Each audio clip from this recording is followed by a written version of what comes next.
You think you're solving problems. You're not, you're looping. Overthinking is not deep thinking.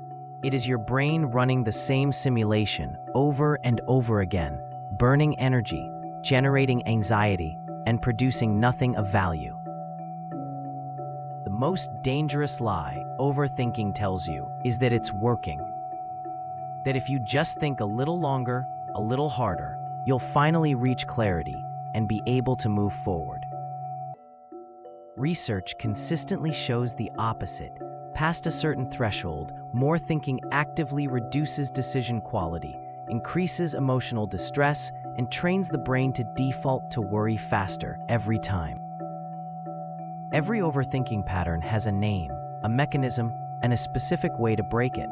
And that's exactly what this video is.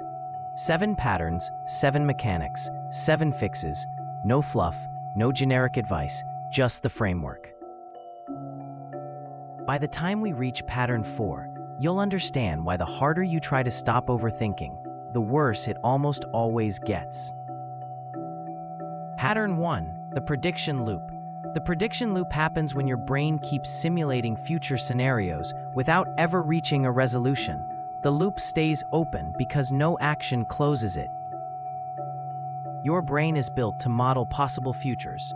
Under uncertainty, it generates option after option, running scenario after scenario. But without a concrete next step, it never receives the signal to stop. Unfinished mental tasks behave exactly like unfinished real tasks. Your brain keeps returning to them in the background, interrupting focus, stealing attention, even when you're in the middle of something else entirely. Cognitive science research describes this as the open loop effect. Incomplete problems stay active in the mind until something definitively closes them. Pattern 2 explains why thinking longer about a decision doesn't sharpen it. It degrades it. Pattern 2, analysis paralysis. Analysis paralysis happens when the volume of thinking exceeds the brain's ability to process it. And the result is not a better decision, it's complete inaction. Decision-making follows a law of diminishing returns. Past a certain threshold, more information and more deliberation produce worse outcomes, not better ones, because the brain's executive system becomes saturated. As cognitive load increases, working memory gets overwhelmed, stress hormones rise, and unclear judgment begin to shut down. You become less capable, not more, with every additional minute of analysis. The sharpest decision makers don't think more than everyone else. They recognize the saturation point earlier and act before it hits. The fix: set a hard decision timer. For small decisions, cap deliberation at 2 minutes. For larger decisions, define a specific window, commit to a deadline, and act when it ends, regardless of how certain you feel. But paralysis isn't the only distortion. Pattern 3 shows how your brain actively manufactures catastrophe out of nothing. Pattern 3, negativity amplification. Negativity amplification happens when the brain systematically overweights worst-case scenarios, making imagined threats feel more probable and more catastrophic than the evidence actually supports. The brain evolved to prioritize threats. A false alarm costs almost nothing, but missing a real threat could be fatal, so the system is wired to err hard toward danger, even when there is none. The result is a mental simulation that feels like risk assessment but functions as distortion. Your emotional response to an imagined outcome bears almost no relationship to the actual probability of that outcome occurring. The fix: run a probability check.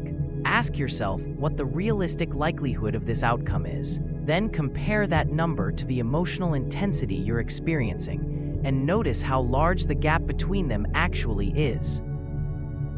That gap is the amplification, and seeing it clearly is usually enough to reduce it. Pattern 4 reveals something even more uncomfortable. The sense of control that keeps you overthinking is almost entirely an illusion. Pattern 4, the illusion of control. The illusion of control happens when the brain equates mental effort with actual influence. more analysis feels like more control, even when the outcome is entirely outside your reach. This is a cognitive bias in which thinking about a situation is mistaken for the ability to affect it. And your mind keeps working, precisely because stopping feels like surrender. The variables that trigger the most sustained overthinking are almost always the ones you cannot directly change, which means every hour spent on them is cognitive energy spent with zero return.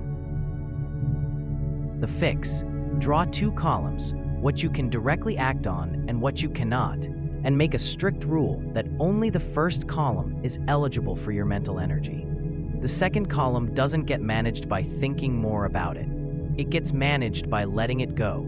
If this kind of breakdown is useful to you, subscribe to the channel and hit the bell icon. Once you understand the energy cost of these patterns, Pattern 5 makes the total damage impossible to ignore. Pattern 5, cognitive drain. Cognitive drain happens when repetitive, unresolved thinking consumes mental resources without producing any output.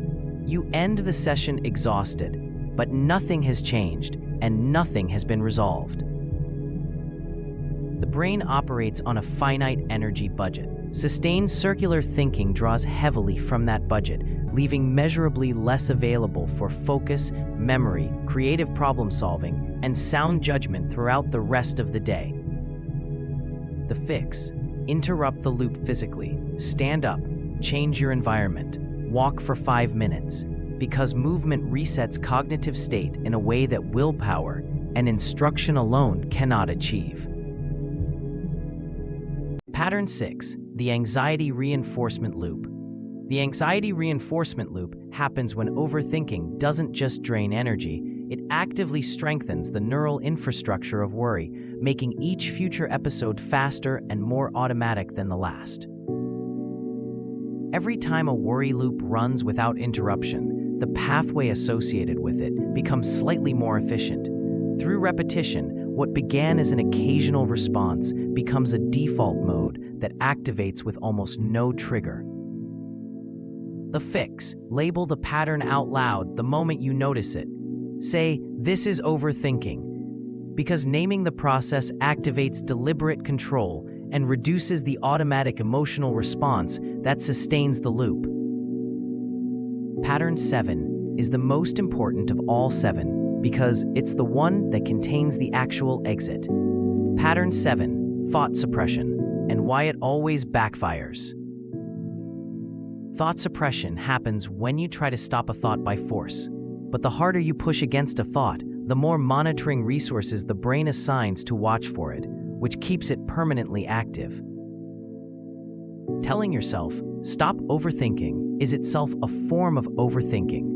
The monitoring system your brain creates to enforce that instruction becomes the engine of the very loop you are trying to shut down. The fix is not suppression, it's distancing. Say, "I'm having the thought that," then name what the thought is, because this linguistic shift repositions you as an observer of the thought rather than someone inside it. And beneath all 7 patterns, the deepest fix is always the same. Action, not a full plan, not a perfect solution, just the smallest executable step that brings real feedback from the real world and gives the brain something concrete to close the loop on. You cannot think your way out of overthinking, but you can act your way out of it every single time. Subscribe, drop a comment with which pattern hits closest to home, and check out the next video, because overthinking ends exactly where action begins.